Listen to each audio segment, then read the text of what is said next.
How to cancel a subscription in App Store. Are you looking to cancel a subscription on your iPhone or iPad but don't know how?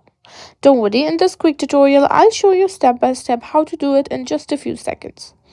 First, open the App Store on your iPhone or iPad. Tap on your profile picture in the top right corner.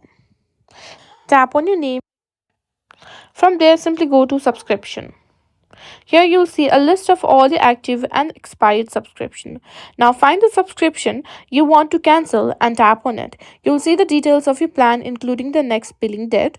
To cancel, just tap cancel subscription at the bottom and a pop-up will appear asking you for confirmation. Just tap on it. And that's it. Now you know how to cancel subscriptions on the App Store and avoid unwanted charges.